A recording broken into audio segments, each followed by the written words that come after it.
사랑하는 성도 여러분, 1월 7일 주일 아침입니다. 하나님의 은혜와 평강이 함께하기를 축복합니다. 좋아요, 구독 꼭 눌러주세요. 우리 천만 성도 큐티하는 그날까지 함께 달려가도록 하겠습니다. 오늘 우리에게 주신 하나님 말씀은 마가복음 3장 7절로 19절까지의 말씀인데요. 우리 함께 14절의 말씀을 같이 읽도록 하겠습니다. 이에 열두를 세우셨으니 이는 자기와 함께 있게 하시고 또 보내사 전도도 하며 귀신을 내쫓는 권능도 가지게 하려 하심이라. 아멘. 예수님의 명성이 온 세상에 퍼졌습니다. 예루살렘과 유다와 그리고 그 사해 북은 건너편에 있는 이두메, 이두메는 이제 에돔을 이야기합니다. 그리고 뭐 두로와 시돈, 서쪽이죠. 서북 쪽에 두로와 시돈, 이 요단강을 건너서 또 모압과 암몬, 뭐 이렇게 그 수없이 많은 그 예루살렘을 중심으로 해서 유다를 중심으로 인하여서 동서남북으로 다 에워싸고 있는, 예, 지역에 있는 모든 사람들에게 예수님에 대한 소문이 퍼졌습니다. 갈 수 있는 데까지는 그 지역이 다 퍼졌다는 거죠. 그래서 그곳에 있는 많은 사람들이 예수님을 만나기 위해서 몰려오기 시작했습니다. 그들에게는 간절한 소망이 있었습니다. 누가 제일 많이 몰려왔을까요? 네, 병든 사람들 있죠. 진리를 추구하는 사람들, 메시아를 바라보는 사람들도 왔겠지만 대부분 많은 사람들이 자기의 육신의 질병을 가지고 그 질병이 치유됐다는 소문들을 듣고 주님께 와서 긍휼의 은혜를 잊기를 원했던 것입니다. 자, 인산인해를 이루니까 주님께서 막 사람들에 밀려서 질식사할 수도 있겠다, 이런 생각이 들었습니다. 너무 사람들이 많이 몰려오니까 이러다가 큰 사고가 나겠다. 그래서 예수님께서 갈릴리 호수 바다 쪽에 작은 배를 띄우고 그곳에서 이제 군중을 바라보면서 하나님 말씀을 전가하게 됩니다. 자, 이런 일을 전가하고 있을 때에 많은 사람들이, 병든 사람들이 와서 예수님께 치유한 받기를 원하고 또 그곳에서 주님께서 그들을 치유하는 역사를 이루십니다.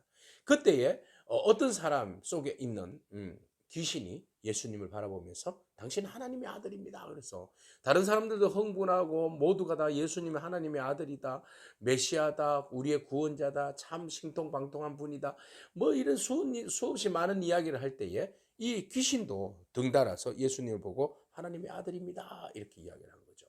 자, 그가 하나님의 아들이라고 한 데는 불순한 의도가 있죠. 여러 가지, 그죠? 사단이 굉장히 머리가 뛰어나지 않습니까? 그래서 예수님께서 즉시 그에게 입 항구령을 내립니다. 너는 말하지 마, 이랬습니다. 자, 주님께서 사단을 통하여서 하나님의 아들이라고 고백받기를 원치 않습니다. 네, 물론 인정하겠죠, 그들이. 그렇지만 주님을 진정으로 하나님의 아들이라고 고백하는 것은 내가 죄인인 것을 고백하고 하나님의 아들임을 인정함으로 우리의 죄가 사함받기를 원하는 마음에서 믿음으로 주님은 하나님의 아들이십니다라고 고백하는 것이죠. 그러면 마귀가 하는 일은 전체적인 분위기를 혼란케 만들기 위한 것이죠. 자, 사람들이 마귀가 하나님의 아들이십니다 그러면 예수님 보고 뭐라고 했습니다. 아, 이 마귀의 한 족속이네, 한 통속이다, 이렇게 예수님 비하할 수 있습니다.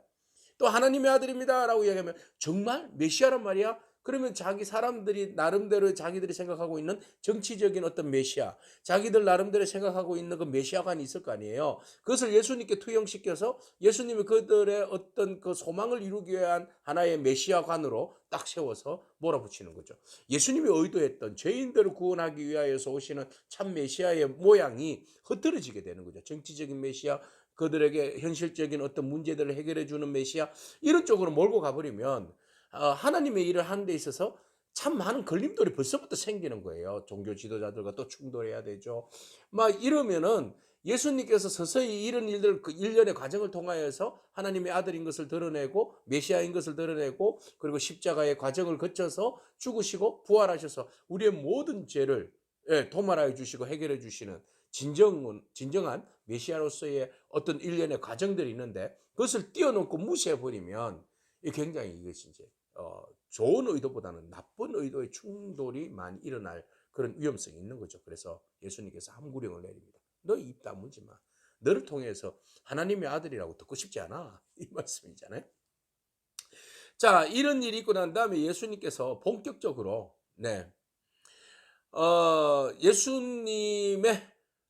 예수님께서 하나님의 아들이신 것을 전가하도록 사람을 특별히 세웁니다. 자, 오늘 본 말씀에서 13절에 산에 오르사 자기가 원하는 자들을 부르셨다 그랬어요. 마치 모세가 12지파들을 챙기는 것처럼 이제 주님께서 새로운 12지파는 아니고 새로운 12제자를 통하여서 새 시대에 새로운 복음의 그 시작, 네, 하나님의 나라를 온전히 완성케 하기 위해서 또 열둘이라는 유대인들이 좋아하는 12지파의 개념에서 12제자의 어떤 그 상황으로 주님께서 이렇게 새롭게 만들어 가심을 보게 됩니다.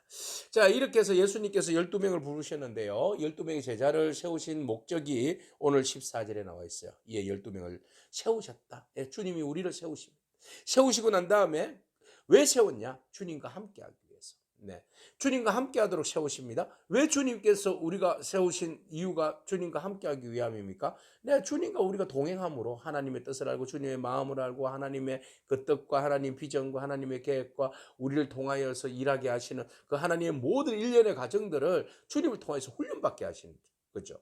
보게 하시는 거죠. 주님과 동행하면서 아, 이게 하나님의 마음이구나. 하나님의 뜻이구나. 하나님이 행하시는 일이 이런 거구나. 하나님이 우리를 사랑하시는구나. 우리를 어떻게 하나님께서 훈련시켜서 주님의 나라의 일꾼으로 세워 가시는가. 이거 주님을 통하여서 딱 교육받는 거죠. 주님은 좋은 선생님이, 우리는 좋은 제자가 되는 거죠.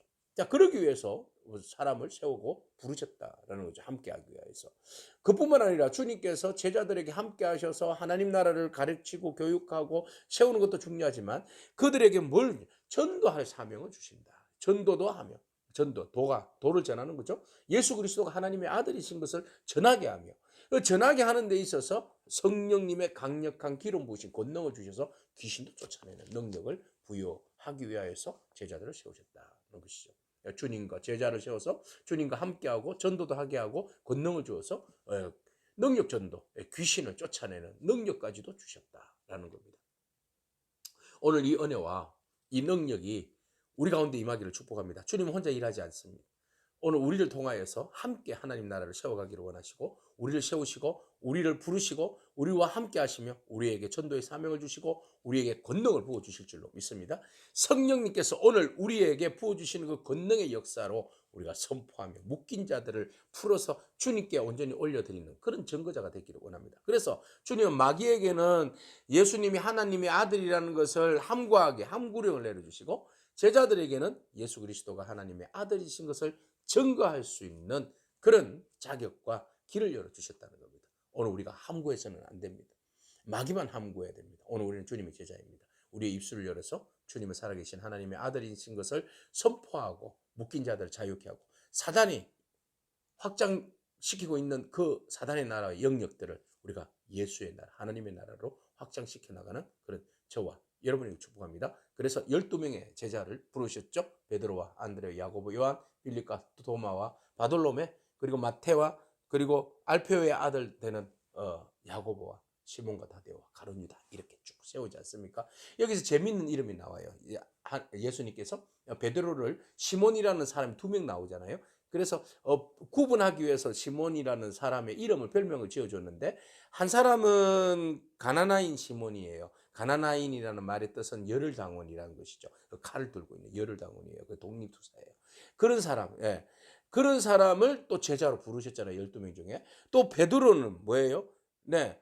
반석이라는 뜻을 가지고 돌이라는 뜻을 가지고 있어요. 그래서 이 돌이라는 의미는 이스라엘을 상징하거든요. 새 예루살렘. 그래서 새롭게 세우는 기초석이다라는 것이죠. 하나님 나라를 새롭게 세우는 기초석에 베드로, 너는 피터, 돌이다. 이렇게 구분해서 별명을 지어준 거죠. 그래서 여기에는